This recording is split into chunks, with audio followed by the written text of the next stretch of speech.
Now this very well proves that the dark-skinned Davridian Indian people are the long-lost descendants of the ancient Semitic sons of Shem, Arphaxad, Ashur, Aram, Elam, and Lud. After all, Assyria in ancient times often overlapped the territory of Arphaxad, Ashur, Aram, and Elam.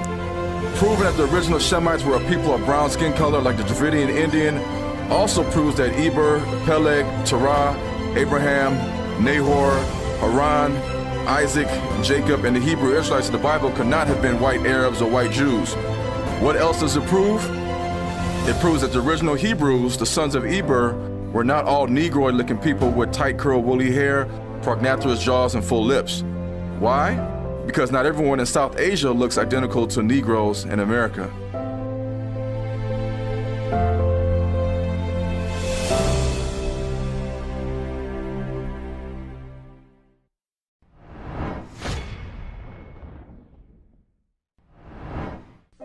From beyond the rivers of Ethiopia, my suppliants, even the daughter of my dispersed, shall bring mine offering. According to the Bible, in ancient times, the Israelites dwelt in Egypt along the Nile, which is in the land of Ham or modern-day Africa. When the Israelites left Egypt, they were over 1 million strong, leaving as a mixed multitude with Moses and Joshua to the land of Canaan. But prior to the Exodus, many of the Israelite men had already took wives from Cush, which is Nubia and Egypt. This can be seen in the cases of Zipporah, Moses' Cushite wife, and Asenath, Joseph's Egyptian wife. Zipporah would give rise to a Cushite Israelite Levitical priesthood line, while Asenath, the Egyptian, would give rise to the tribe of Ephraim and Manasseh. In the book of Zephaniah, chapter 3, Zephaniah talks about the glorious day of the Lord when the Gentile nations receive their punishment and the children of Israel are regathered. So where does Zephaniah describe as one of the places of this regathering? From beyond the Nile River in Africa. The Nile River extends south all the way to where Uganda, Kenya, Tanzania, Rwanda, and the Congo is at, which is prime hotspots for the Bantus Israelites who endured persecution according to the curses of Israel. Now, prior to the Bantus Israelites making their way down the Nile River into different parts of Africa, the Israelites spent a lot of time in Egypt and Sudan. This can be proven by researching the oral history of the Bantus, Kikuyu, the Kamba, Ikisi, Aluya, Sukuma, Ewe, Yoruba, and Igbo people, and also the Tutsi Jews. But what caused the Bantus people to leave Egypt and Sudan once they had already escaped captivity in Israel? The rise of Islam with the black Arab invasion into Northeast Africa and the Arab slave trade. Now, can we prove outside of the Bible that the Bantus Negroes lived in Israel during biblical times, eventually finding their way into Africa during the Assyrian siege, the Babylonian siege, and the Roman siege? This can be proven scientifically with archaeology combined with DNA testing. Now, British archaeologists Dorothy Annie Elizabeth Garrett worked on excavations at Mount Carmel in Palestine, demonstrating ancient skeletal fossil remains in the caves of Tabun, El Wad, Shukba, and the Kabara. The Shukba cave was located on the northern bank of Wadi and Natuf, which is located in modern-day Palestinian West Bank territory in Israel. There was no name for the people these skeletal remains belonged to, so they named these people the Natufians, named after Wadi and Natuf. Dorothy Garrett's work would not be in vain. In 2016, a genetic study was done on the migration of a select people from Northeast Africa into Israel, who brought pastoralism and farming. This was dated to BC biblical times. The study was called The Genetic Structure of the World's First Farmers by Cold Spring Harbor Laboratories BioRxiv, spearheaded by Dr. Yosef Lazaridis in the Department of Genetics, Harvard University. Data was obtained from Dorothy Garrett's Natufian skeletons found inside the caves in Israel dating back to BC times.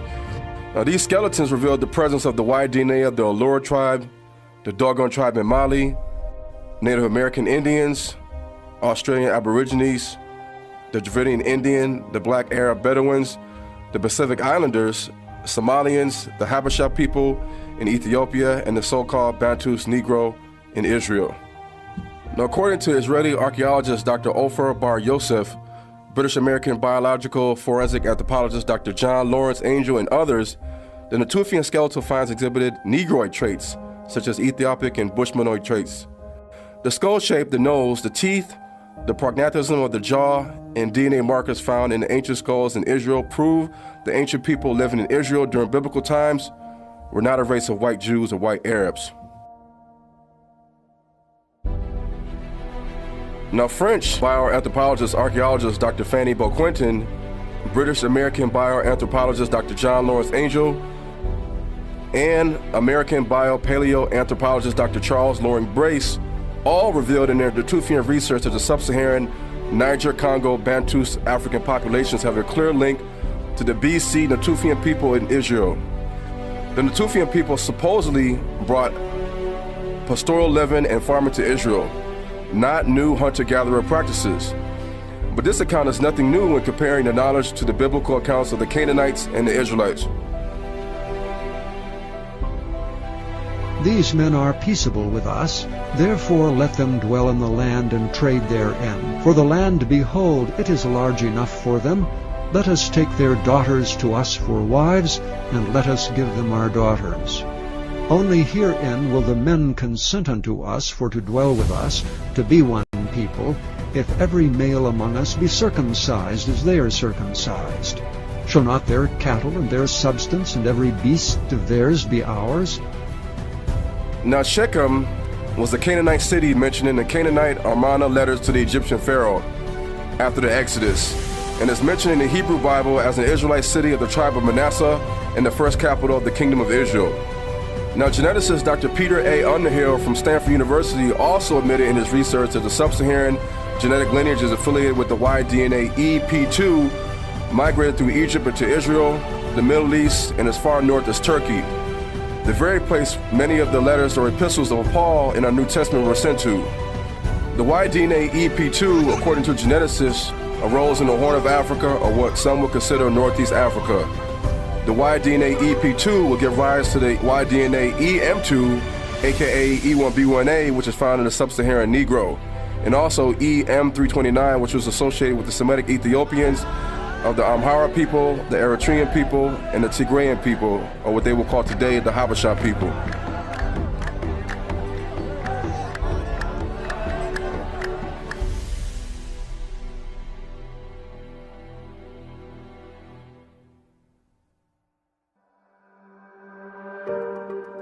So what does all this DNA stuff really mean? Well, if the DNA of the so-called Bantus Negro is different than that of other ethnicities and tribes in Africa, then who are they? The Bantus people's customs are Hebraic, and their language, as you will see later, is influenced by the Hebrew language and the Egyptian language. Also, their oral history points back to Israel. So if it is scientifically proven that the EP2, the EM2, and the E1B1A Y-DNA originated in Northeast Africa, later appearing in Israel, it proves that the Bantus Negro people are the biblical Hebrew Israelites. Now remember, the children of Israel became a nation of people while they were living for centuries in Egypt and Nubia, which is Northeast Africa. What is even more striking is that the maternal DNA of the Bantus Negro and its downstream branches can be seen all throughout the world in different ethnicities that claim Israelite heritage. Now why is this important? Well, the maternal DNA passed from every mother to child is not influenced by who that woman marries to produce a seed, or if that seed was born out of rape from captivity. This means that no matter where the ancient Israelite women went, no matter if she birthed a child with an Israelite man or a Semitic or Hamitic or Japhetic man, her maternal DNA would track the migration route of the Hebrew tribes. After all, the Hebrew Israelite man, woman, and child were scattered to the four corners of the earth, never to return as a reunited nation until the Messiah is coming. Now the big question everyone wants to know is if the early Hebrews were a people mixed with Hamitic and Shemitic blood. The definition of a people with Hamitic-Shemitic root is called Afro-Asiatic. This excludes the children of Japhet, or the white nations of Europe, Asia Minor, and Central Asia. So what if we can prove that the ancient Hebrews, such as Terah, Abraham, Isaac, and Jacob, were Afro-Asiatic people? Now this will crush the myth or worldwide belief that Abraham, Moses, the children of Israel, and even Jesus Christ were straight-haired, white-skinned people. To prove this, let's start with the Book of Jubilees, which is canon with the Ethiopian Orthodox Church and the Beta Israel Ethiopian Jews. The Book of Jubilees, known as the Lesser Genesis, was found written in ancient Hebrew in the 2,400-year-old Dead Sea Scrolls found in Qumran, Israel in 1947. When the Book of Jubilees in ancient Hebrew was compared to the Ethiopic Book of Jubilees, it was considered, word for word, a perfect match. Now in the Book of Jubilees, chapter 8, verses 7 through 9, it reads, "And she bare him a son in the 5th year thereof, and he called his name Eber. And he took unto himself a wife, and her name was Azurad, the daughter of Nimrod. In the 32nd Jubilee, in the 7th week, in the 3rd year thereof. And in the 6th year thereof she bare him a son, and he called his name Peleg. For in the days when he was born, the children of Noah began to divide the earth amongst themselves. For this reason he called his name Peleg, and they divided it secretly amongst themselves, and they told it to Noah." So here we see Eber taking the daughter of Nimrod, a Kishite woman, to be his wife. Knowing that Eber was a descendant of Arphaxad, whose land was ancient Babylon or Samaria, and Azurah was a Nubian Cushite woman, what would this possibly look like today? Now note, Peleg was Abraham's great-great-great-grandfather, and Abraham was the grandfather of Jacob, the father of the children of Israel. From the Hebrew Strong's number 5680, the word Ibri, and the Hebrew Strong's number 5677, Eber, do we get the foundation for the word Hebrew. For example, in the Bible, Abraham recognized that there was, is, and will be but one Elohim, the creator of heaven and earth. Abraham was not caught up in polytheism and pagan worship like his father Terah. Instead, he dedicated his whole life to spreading the knowledge of God. Abraham was known in the Bible as Ha-Ibri, or the Hebrew, which also means the one on the other side, or to cross over. Now, where did Abraham cross over from?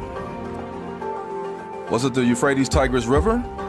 In those days, all the world was on one side worshiping pagan gods, and Abraham was alone on the other side worshiping the one true creator of all things, who was called Yahuwah or Yahuwah by the early children of Israel. Now, for those who still have doubt, take this amazing fact into consideration. Joshua, an ancient Israelite from the tribe of Ephraim, quoted from the book of Jasher, a book all European Jews today are familiar with. Now, Joshua was the one that led the children of Israel into the land of Canaan.